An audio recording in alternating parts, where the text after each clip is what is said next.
श्री गणेशाय नमः। गजानन महाराज की जय।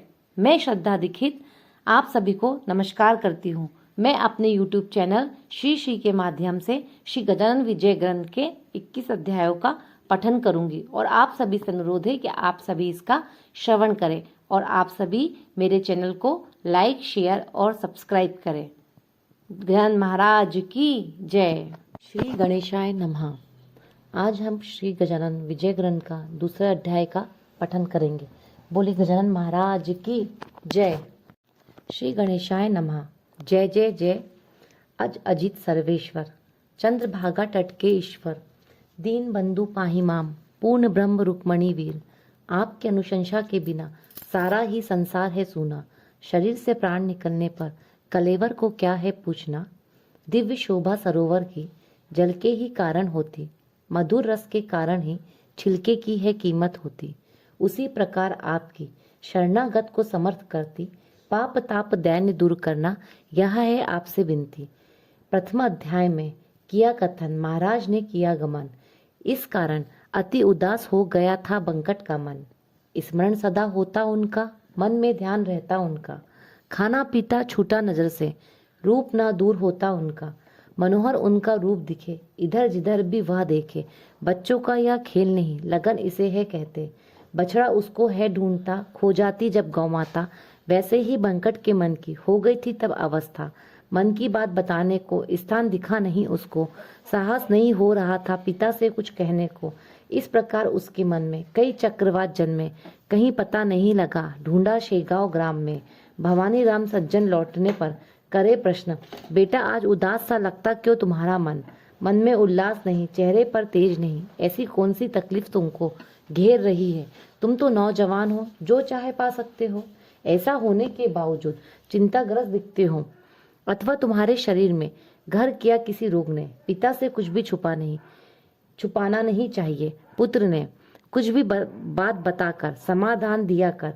फिर उनकी खोज में लगा घूमने गांव भर। पड़ोस में बंकट लाल के एक सज्जन रहते थे, घर के जमींदार थे पर अभिमान नहीं करते थे। वे देशमुख रामाजी पंत, उम्र में वृद्ध अत्यंत। उन्हें किस्सा कथन किया बंकट लाल ने संघात।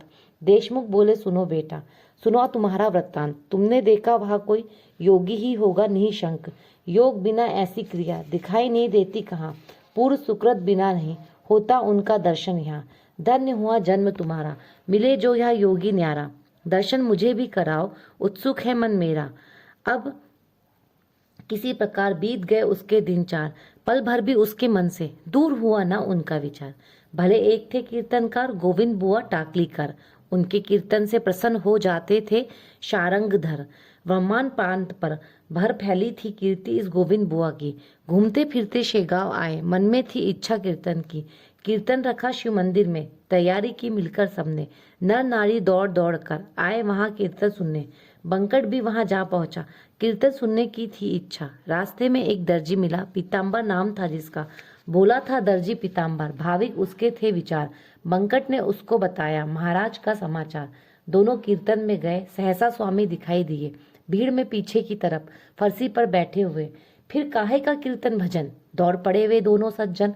जिस प्रकार द्रव्य का घट देख कर ललचाए कृपण, अथवा चातक को स्वती घन का, व मयूर को मेघ का दर्शन, व चकोर को प्रसन्न कर देते हैं रोहिणी रमन, वैसे दोनों अधीर हुए। थोड़ी दूर पर खड़े हुए, खाने को कुछ लाए क्या विनय से पूछते हुए। महाराज ने दिया उत्तर, तुम्हें जरूरत हो अगर बेसन भाकरी ले आओ जाकर मालन के घर से। बंकटलाल शीघ्र गया, भाकरी बेसन ले आया और महाराज के हाथ में भोजन हेतु रख दिया। खाते हुए भाकरी बेसन पीताम्बर से किया भाषण, नाले पर जाकर तुम्बा भरकर लाना जीवन। पीताम्बर बोला योगीवर, नाले में थोड़ा सा है जल, तुम्बा डुबोने जितना भी गहरा नहीं है कहीं पर तल, और ऊपर से वह जल दूषित करते हैं जानवर, अतः आपने पीने की नहीं, लायक है रत्ती भर। मर्जी हो तो अन्य स्थल से लाता हूँ जल तुम्बा भर में, दूसरा पानी नहीं चाहिए, उत्तर दिया महाराज ने। नाले से ही लाओ तुम जल, अंदर तुम्बे को डुबोकर, व्यर्थ अंजलि से भरना नहीं तुम्बे के अंदर। तुम्बा लेकर पीताम्बर तत्काल गया नाले पर, वहां उसे दिखा नहीं तुम्बा डुबोने जितना जल। तलवे भीगने जितना ही जल दिखाकर कहीं महाराज की आज्ञा थी, हाथ से पानी भरना नहीं। पीताम्बर चिंतित हुआ, इधर खाई उधर कुआ, हिम्मत जुटाकर अंत में तुम्बे से उस जल को छुआ। ऐसा चमत्कार हुआ, तुम्बा रखा जहां जहां, पूरा डूबता पानी में, गड्ढा पर कर वहां वहां, नाले का मटमेला जल तुम्बे में हो गया था निर्मल। स्फटिक समान देख जीवन, चकित पीताम्बर का था मन। वह बोला आज स्थिति विलक्षण मैंने देखी, संशय मन में नहीं रहा, योगेश्वर की यह शक्ति। तुम्बा रख लाकर उसने महाराज के पास में, भोजन के बाद उसका जल प्राशन किया महाराज ने। बंकट लाल को सुपारी मांगने लगे साक्षात्कारी, मालन की भाकरी से ही सेवा करते हैं क्या मेरी? निकाल सुपारी जेब से, फोड़ कर दे मुझको झट से। यह सुनकर समाधान हुआ मन को बंकट के, सुपारी के साथ में 2 पैसे भी हाथ में। व्याघ्र दुमड़ी दुंदड़ी तांबे को रखे बंकट लाल ने, खड़कू दुंदड़ी व्याघ्र घमरी यवनी थे सिक्के जारी। ब्रह्मांड प्रांत के यवने थे सिक्के जारी, वमान प्रांत में इन्हीं से चलती थी व्यवस्था सारी। उन पैसों को देखकर बोले महाराज हंसकर, सिक्के दे रहा तुझे तू मुझे क्या व्यापारी समझकर? पैसा तुम्हारे है काम का, लोभ नहीं है मुझको इसका, संतुष्ट करता है मुझको भाव और भक्ति का सिक्का। वही था तेरे पास में, अतः मुझे फिर से मिला मैं। मर्म स्पर्श में समझ आ जाएगा, थोड़ा सोच लेना मन में। तुम दोनों अब कीर्तन जाकर कर लेना श्रवण, नीम के पास बैठकर मैं कथा लेता सुन। दोनों कीर्तन में पहुंचे, समर्थ पास नीम के बैठे। गोविंद बुआ ने शुरू किया श्लोक गाना निरूपण। निरूपण में भागवत का श्लोक 11 स्कंद का हंस गीता में से लेकर स्पष्टीकरण शुरू किया था। पूर्वार्ध बुआ ने बताया, उत्तरार्ध समर्थ ने गाया। सुन गोविंद बुआ का मन अचंभित सा हो गया। उत्तरार्ध गाने वाला होगा अधिकारी महात्मा, उसे जाकर मंदिर में कीर्तन के लिए आना। बंकटलाल पीताम्बर और अन्य भाविक नर समर्थ को कीर्तन में लाने पहुंचे। वहां पर अति नम्र स्वर में विनती की सब लोगों ने, अपने स्थान से हलचल की नहीं महाराज ने। गोविंद बुआ आए अंत में, हाथ दोनों जोड़े उन्हें, बोले कृपया एक बार चलिए शिवजी के मंदिर, उचित ना है बैठना बाहर। आप तो साक्षात हो शंकर, ईश्वर के बिना शून्य सा लगता है मंदिर के अंदर। पूर्व जन्म में पुण्य किया, वही आज काम आया, तभी तो इन शिव चरणों में दर्शन करने में कर पाया। कीर्तन के फल की आज मुझे हुई प्राप्ति, मंदिर में मेरे साथ शीघ्र चलिए गुरुमूर्ति। गोविंद बुआ के वचन सुनकर समर्थ ने दिया उत्तर, गोविंदा एक वाक्यता रखना भाषण के अंदर, तूने अभी कथन किया ईश्वर ने सब व्याप लिया, अंदर बाहर भेद नहीं, फिर अंदर आने का हट क्यों किया? कुछ भी तुझे हो समझाना, स्वयं उसका पालन करना। साधक ने कभी भी शब्द छल नहीं करना, भागवत का श्लोक कहता है और विपरीत आचरण करता है। कीर्तनकार को यह प्रकार कभी भी नहीं शोभा देता। केवल उदर भरने हेतु हरि के नहीं गुणगान तू। यहाँ से मैं सुनाता हूँ, जा कीर्तन समाप्त करना तू। बुआ लौटे कीर्तन में, लगे सबको समझाने। शेगाव के अमोल रत्न थे, संभाल कर रखना इन्हें। यह नहीं शेगाव रहा, पंढरपुर है बन गया। चलते बोलते पांडुरंग को हमने अपने बीच पाया। इनकी व्यवस्था रखना, सेवा चाकरी भी करना, वेद वाक्य समान इनकी आज्ञा का पालन भी करना। ये तो है दया निधान, सभी को करेंगे कल्याण। सहज संभाल कर रखना इन्हें, अनमोल रतन जान। कीर्तन संपन्न हुआ, हर कोई अपने घर गया। मन में अति हर्ष लेकर बंकट भी घर लौट आया। आदरणीय पिता को सारा वृतांत कथन कर डाला। पिताजी अपने घर पर महाराज को अवश्य लाना। पुत्र ने जो कथन किए भवानी राम ने सुन लिए और उन्हें ले आने का प्रेम पूर्वक कह दिया। पिता से मिली अनुमति, बंकट हर्षित हुआ अति। बोला घर ले आने को अब मिलेंगे कब सदगुरु मूर्ति। बाद में माणिक चौक में बंकट लाल ने महाराज को स्वयं ही दर्शन दिए। अस्तमाल के काल में दीनपति अस्त हुआ, बोध सूर्य उदित हुआ। माणिक चौक प्राची में बंकट का भाग्योदय हुआ।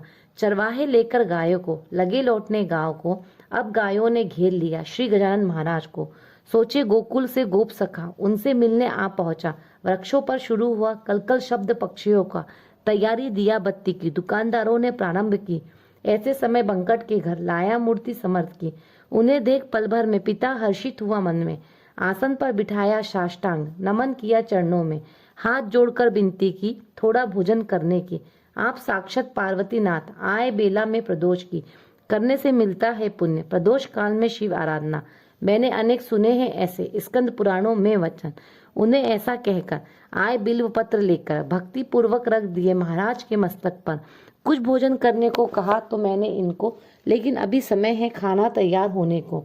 तैयार न हुआ भोजन, इन्होंने अगर किया गमन, प्रदोष काल में भूखे ही घर से जाएंगे गौरी रमन। भवानी राम दुविधा में उपाय ढूंढने अपने मन में। जन समुदाय प्रचंड जमा हुआ था उसके घर में। सोचा उसने अंत में, कुछ पूरिया है घर में, वे ही लाकर महाराज को अर्पण करूं, तब तक मैं, उन्हें सब कुछ पता है, मैं छल नहीं करता हूँ। यह तो सिद्धांत है कि भाव से मन शिव को पाता हूँ। हेतु पूर्वक अन्न बासी, मैं खिला रहा नहीं पक्की रसोई को बासी। कहना उचित नहीं, जैसा सोचा वैसा किया। तत्काल भोजन ले आया, बड़े थाल में परोसकर समत को अर्पण किया।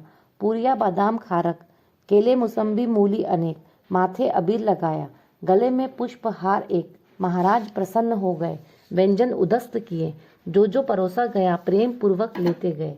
3 सेर अन्न आया, उदर में समा गया। महाराज ने रात्रि में वहीं पर मुकाम किया। बंकट ने दूसरे दिन मंगल स्नान समर्थ को करवाया। हर्ष से शब्द असमर्थ है वर्णन को। 100 के करीब गागर उष्ण जल भरकर नारी नर डालते रहे महाराज के तन पर। कोई सीके काई का लगाए तो कोई साबुन लगाए, कोई प्रेम से महाराज के चरण कमल धोते जाए। लाए कोई इत दवना, दूसरा कोई लाए हीना, कोई चमेली तेल लगाए। सेवा के थे प्रकार नाना, वर्णित ना हो सकते। उपटन इतने प्रकार के, कहीं कुछ भी कमी ना थी। घर बंकट लाल के, स्नानाविधि खत्म हुआ, पीताम्बर पहना हुआ। सम्मान से योगी राज को गद्दी पर बिठाया गया। केसरी गंध माथे पर, गले में विभिन्न हार, कोई मंजरी चढ़ाने लगा महाराज के मस्तक पर। नैवेद्य नाना प्रकार के आगे रखे महाराज के। भाग्य का उदय हुआ घर पर बंकट लाल के। सदन बंकट लाल का बन गया था द्वारिका। उस दिन सोमवार था, दिन था शंकर जी का। जितने भी लोग आए सबने मनोरथ पूर्ण किए, पर इच्छाराम सेठ जी उनमें पीछे रह गए। चचेरे भाई बंकट के अति भाविक थे मन के। उन्होंने ऐसे सोचा कि भक्त थे वे शंकर के। सोमवार का दिन है आज, मेरा भी है उपास। चलते बोलते शिव शंकर का घर पधारे अनायास।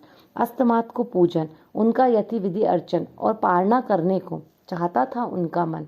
पश्चिम में चला गया, सूर्य अस्त हो गया। प्रदोष काल के समय इच्छाराम ने स्नान किया, पूजा सामग्री ले आया, श्रद्धा से मन भर गया। प्रेम पूर्वक श्री गजानन महाराज का पूजन किया, मनोगत प्रकट किया। दोपहर को भोजन किया, फिर भी आपने इस समय थोड़ा कुछ अगर न खाया तो फिर आपके बिना मुझे भी अन्न नहीं लेना। सोमवार का व्रत है मेरा, इच्छा पूर्ण करना। सबके मनोरथ पूर्ण किया, बस मेरे ही रह गए। अब आपको मुझ पर अनुग्रह करना चाहिए। भीड़ में भक्तों की अपार देख रही थी यह प्रकार। इच्छाराम नैवेद्य भर लेकर आया एक थाल, सुवासिक चावल का बना हुआ भात। महाराज के भोजन का बहुत ठाट बाट था। जलेबी राघवदास, मोतीचूर, गुजिया, अपूफ, घीवर, वर्णन हो ना सके इतने। सब्जियों के थे प्रकार, कई चटनियाँ, कचूमर और दही कटोरा भर। थाली में बाएं हाथ में घी भी थी कटोरा भर। 4 मनुष्य का अन्न, ऐसा नैवेद्य परिपूर्ण इच्छाराम ने लाकर रखा। देख रहे थे सारे ही जन।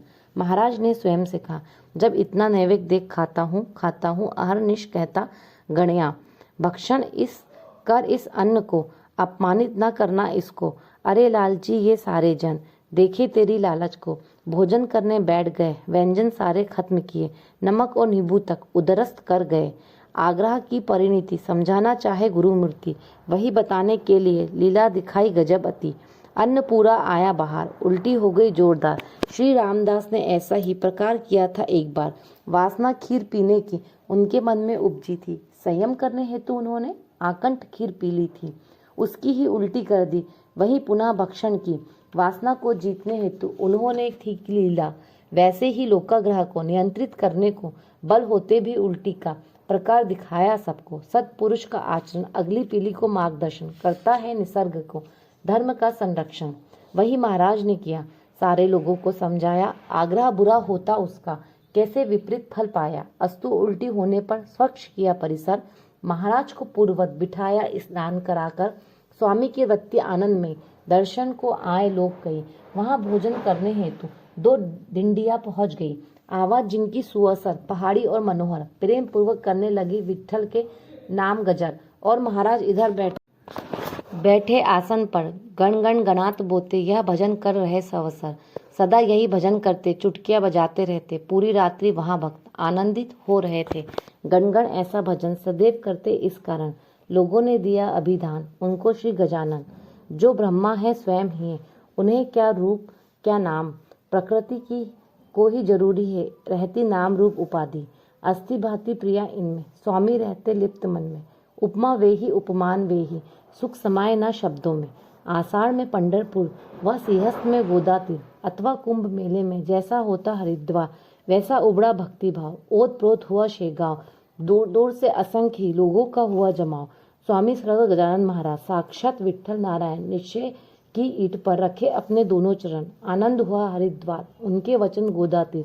शेगांव में भीड़ बड़ी, बंकट सदन बना मंदिर। जिसे ब्रह्म पद हो मिला, उसे जात का क्या झमेला। सूर्य प्रकाश को एक जग एक सा, उसे कुछ भी नहीं निराला। नित्य नई यात्रा आए, समराधान चलती जाए। उसे वर्णन करने में शेष भी निश्चय तक थक जाए। उसके आगे क्या मेरा ज्ञान, मैं तो हूँ कटी समान। मेरे मुख से सब कहलाते, केवल गजानन महान। कथन करता हूँ थोड़ी दिनचर्या महाराज की, चरित्र गाने में सक्षम मति नहीं है मुझ तुक्ष की। कभी जाति झरने की मंगल स्नान लेते कर, कभी मटमैला ही जल स्वामी लेते प्राशन कर। ऐसा एक नियम नहीं था उनकी दिनचर्या का, कौन बता सकता प्रकार। कभी वायु की गति का, चीलम पर प्रेम बड़ा, उसका उपयोग करते सदा। पर आसक्ति ना थी उसमें, केवल मनोरंजन था। अस्तु अगले अध्याय को सुनने, एकाग्र करने मन को। हाथ आया अवसर अच्छा, चूकने ना देना इसको। भक्तों के बने आदर्श पवित्र गजानन चरित्र, दास गुण ईश्वर को यह विनती करते हैं विनम्र। शुभम भवतु, श्री हरि हर अर्पणम अस्तु। इति श्री गजानन विजय ग्रंथ द्वितीय अध्याय समाप्त। अनंत कोटि ब्रह्मांड नायक राजाधिराज योगीराज गजानन महाराज की जय।